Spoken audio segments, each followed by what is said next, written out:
रात भर प्लेन में सफ़र करके हम सुबह 7 बजे एयरपोर्ट पहुंचे। हमारा स्टेप आउट फैमिली का ग्रुप था, तो सफ़र में टाइम का पता ही नहीं चला। एयरपोर्ट पे हमें योगी जी रिसीव करने आए थे। उन्होंने ही हमारा अंडमान टूर का प्लानिंग करके दिया था। होटल, कार, क्रूज़ का बुकिंग सब योगी जी ने ही किया था। वो यहाँ के लोकल है, तो हमने उनको ही प्रेफर किया।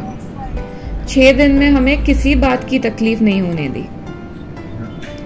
उनके बारे में पूरी जानकारी हम आखिरी एपिसोड में आपको देंगे। होटल अच्छा था, ब्रेकफास्ट और खाना भी काफ़ी स्वादिष्ट था।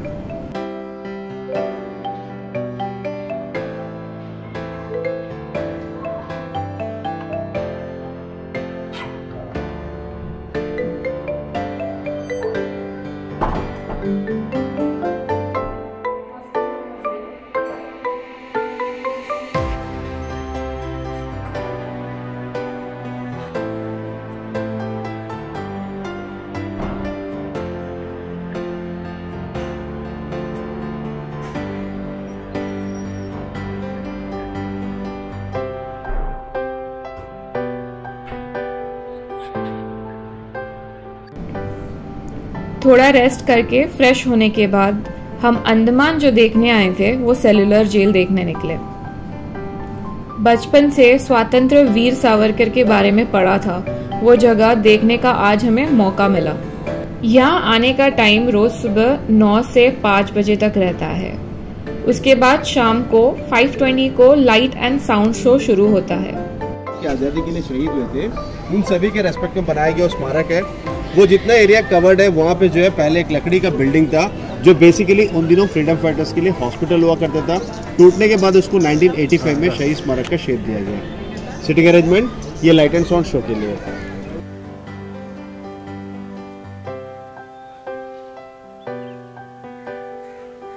सो जी अभी हम जहाँ पे मौजूद है, ये जो इस जेल का नंबर 1 और नंबर 7 विंग है, यानी कि विंग्स के काउंटिंग जो है क्लॉकवाइज होता है। ओके, 1 2 3 4 5 6 7, तो वो फर्स्ट है, ये लास्ट विंग है नंबर 7 विंग। इसकी क्या खासियत है, इसके ऊपर के लास्ट रूम जहाँ पे विनायक दामोदर सावरकर जी को रखा गया, वीर सावरकर जी जिनके नाम से अंडमान का एयरपोर्ट है। अभी जो फांसी घर अभी आपको मैं दिखाऊंगा, इस फांसी घर को रेनोवेट कर दिया गया, यानी कि टोटल जो वुडन स्ट्रक्चर आप देख पा रहे हैं ब्राउन कलर में, इसको बाद में किया गया। इनमें जो 3 रस्से अभी मौजूद है, तीनों रस्सों को बदला गया है। रस्सों पे अगर आप ध्यान से देखोगे, गौर से देखोगे तो देख पाएगा उन रस्सों के बीच में एक आयरन रिंग है, अभी देख पाएगा। तो बेसिकली ये आयरन रिंग किस लिए होता है, जैसे ही लीवर को खींचोगे तो ट्रैप डोर नीचे की तरफ ऐसे खुल जाएगा। जो भी ऊपर खड़ा हुआ क्या होगा, ग्रेविटेशनल फोर्स की वजह से हैंग होगा। ब्रिटिश रूल के हिसाब से जिस किसी भी कैदी को ऑयल मिल में काम देता है, इनको per day 30 pound coconut oil और 10 पाउंड जो है सरसों के तेल यानी कि मस्टर्ड ऑयल निकालना होता है। अब ये कैसा निकाला जाएगा, नारियल का जो सूखा हुआ ड्राई कोकोनट जिसको बोलते हैं ना, कोपरे को जो है इसके अंदर डाला जाएगा। ये जो रॉड के बीच में देखिए वेट डाला जाता है। वेट डालने से क्या होगा, ये ऐसे बेंड हो जाएगा ताकि अंदर जो भी पड़ा हुआ है या इजीली क्रश होगा। उसके बाद उन फ्रीडम फाइटर्स को इसको पकड़ते हुए रोटेट स्पीड चलना होगा या फिर भागना होगा। सपोज ये लोग स्लो डाउन होता है, रुकता है, लड़खड़ाते हैं, ऐसे केसेस में इनको पीछे से कोड़े भी लगाते थे ब्रिटिशर्स के द्वारा। कुछ ऐसे भी रिकॉर्ड्स हमारे पास मौजूद है जिसपे लिखा गया कि अगर ये लोग तक हार जाएंगे, इनके हाथों को इस पर बांधने के बाद, जैसे कोल्हू में बैल को चलाता है ना, कैटल से ऐसा फोर्सफुली काम कराता है, वैसे काम भी करवाते थे। तो उसी तरह उन दिनों जो है यहाँ पे पनिशमेंट्स की कोई कमी नहीं थी। अब नॉर्मल ड्रेस के साथ साथ यहाँ पे 3 फिटर्स भी मौजूद हैं। पहला फिटर है chain fitter, next one bar fitter, the last one that is cross bar fitter. Chain fitter basically क्या फ्लेक्सिबल होता है, मींस अगर किसी भी कैदी को चेन फिटर बनाया गया तो एटलीस्ट ये लोग बैठ सकते हैं, खड़ा हो सकता है, चल फिर सकते हैं। तो बार फिटर पे क्या बार्स बेंड नहीं होगा, जिस वजह से लोग अपना नीज को बेंड नहीं कर पाए, घुटनों को बेंड नहीं कर पाए, घंटों जो इनको ऐसे खड़ा रहना होगा। और सबसे टफ वाली है, सबसे लास्ट पॉइंट, जिसको बोलता है क्रॉस बार फिटर। इनमें देखिए दोनों पाँव पे एक एडिशनल बार लगाया गया है ताकि पाँव को रेस्ट्रिक्ट कर पाएगा, पाँव नजदीक नहीं कर पाएगा। सपोज ये लोग चलने फिरने की कोशिश भी करोगे तो पाँव के साइड में चोट भी लग जाएगा। उसी तरह ये जो आप देख पा रहे हैं इसको बोलते हैं नेक रिंग। क्योंकि जब फ्रीडम फाइटर्स को जेल पे लाते थे, इनके गले पे एक रिंग डाली जाती है जिसको बोलते हैं नेक रिंग, या फिर आज हम लोग जैसे आइडेंटिटी कार्ड यूज करते हैं ना, उस जमाने में इस पे उनका पूरा डिटेल्स लिखा हुआ मिलता था। इन सभी रूम्स के लॉकिंग सिस्टम आप लोग जा सकते हो, ऊपर जब जाकर देख सकते हो। हर एक रूम का देखिए लॉक सिस्टम बिल्कुल बाहर दिया गया है, ताकि अगर कोई कैदी अंदर मौजूद उनके हाथ पे चाबी भी दिया जाए तो अंदर से हाथ बाहर डालकर खोल नहीं पाएंगे। उस हिसाब से जो है सारे रूम्स के लॉक सिस्टम बिल्कुल बाहर बनाया गया है। किसी भी रूम पे कोई वॉशरूम, टॉयलेट, बाथरूम कोई फैसिलिटी नहीं था। इनको रूम के अंदर एक छोटा सा वुडन बेड, एक ब्लैंकेट, खाना खाने के लिए एक बर्तन, पानी पीने के लिए छोटा सा बाउल और एक मिट्टी का घड़ा, जो क्ले पॉट होता है ना, अर्थन पॉट, ये जो इनको रूम में प्रोवाइड होती है। जनरली क्या होता था, इनको मॉर्निंग आवर्स में रूम से बाहर लेके आते थे। उस दौरान हर विंग के सामने में ओपन शेड भी था, या फिर 3 वक्त, दिन में 3 वक्त जो इनको बाहर लाते थे, मॉर्निंग, आफ्टरनून और इवनिंग। उस वक्त ये लोग स्वच्छ वगैरह कर सकते थे। लेकिन जब शाम को एक बार अंदर लॉक हो गया, उसके बाद अगर इनको टॉयलेट वगैरह करनी थी तो उसी मिट्टी का घड़ा को जो यूज़ करना था, उसी क्ले पॉट को यूज़ करते हुए थ्रू आउट नाइट अंदर रहेगी। नेक्स्ट डे मॉर्निंग उसका क्लीननेस वगैरह होगा। देखिए बीच में कनेक्टिविटी देख पा रहे हैं आप लोग। वो जो कनेक्टिविटी है वो अभी परमानेंटली फिक्स कर दिया गया, अदरवाइज पहले वो रिमूवेबल था, डिटैचेबल था। कभी ज़रूरत पड़े तो उसको हटाने के हिसाब से बनवाया गया था। तो इससे क्या फ़ायदा था कि इस विंग में अगर सोचे रात के वक्त कुछ असंतोष पैदा हुआ तो इस विंग वाले क्रॉस करते हुए इस पर नहीं आ पाएगा।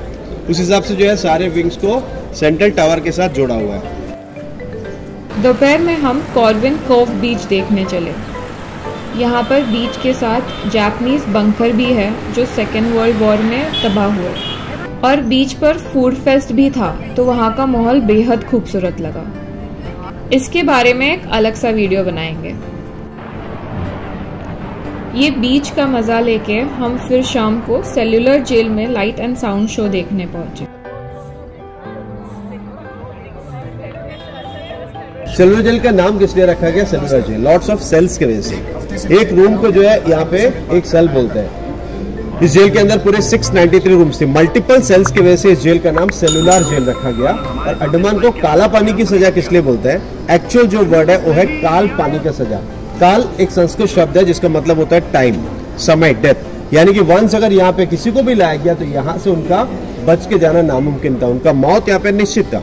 इसलिए इसको काल पानी की सजा बोलते थे। लेकिन टाइम चलते चलते लोगों ने इसको काला पानी बनाया। ओके, तो यहाँ से पॉलिटिकल प्रिजनर्स, पढ़ा लिखा फ्रीडम फाइटर्स या फिर ऐसे ही लोगों को रखते थे जिनसे ब्रिटिशर्स को खतरा हो। जैसे कि इस विंग के लास्ट में विनायक दामोदर सावरकर जी को रखा गया। इनको जो है ब्रिटिशर्स के द्वारा अरेस्ट किया गया था लंदन में। लंदन में उस वक्त अपना लॉ कर रहा था। कहते कि उस वक्त भारत में आज़ादी की मोमेंटम बहुत तेज थी। बहुत सारे चार्जेस लगाते हुए इनको अरेस्ट किया लंदन में। और वहां से जब बाई शिप इंडिया लाया जा रहा था तो फ्रांस के मार्शलस पोर्ट में जिस जहाज में इनको लाते थे उस जहाज से इन्होंने जंप किया और स्वैम करता हुआ फ्रांस एस्केप कर गया, भाग गया था। उसके बाद फ्रेंच अथॉरिटी उनको अरेस्ट किया, ब्रिटिशर्स को हैंड ओवर किया, इंडिया भेजा गया, ट्रायल वगैरह हुई और पूरे 50 साल का सजा सुनाते हुए अंडमान के जेल में उनको लाया गया 1911 में, 1911 में। तो 1911 से लेकर 1921 तक यहाँ पे रखा गया पूरे 10 साल। 50 में से जब 10 साल का पीरियड खत्म हुआ उस वक्त यहाँ से पहला ट्रांसपोर्टेशन की शुरुआत हुई। बहुत सारे फ्रीडम फाइटर्स को वापस भेजा गया।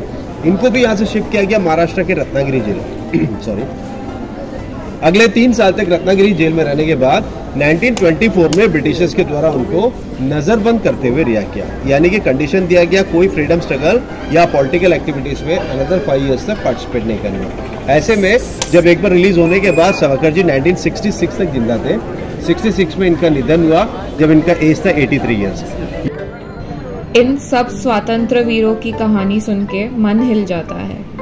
अपने देश को स्वतंत्र करने के लिए तकरीबन 7 लाख से भी ज्यादा वीरों ने अपनी बलिदान दी है।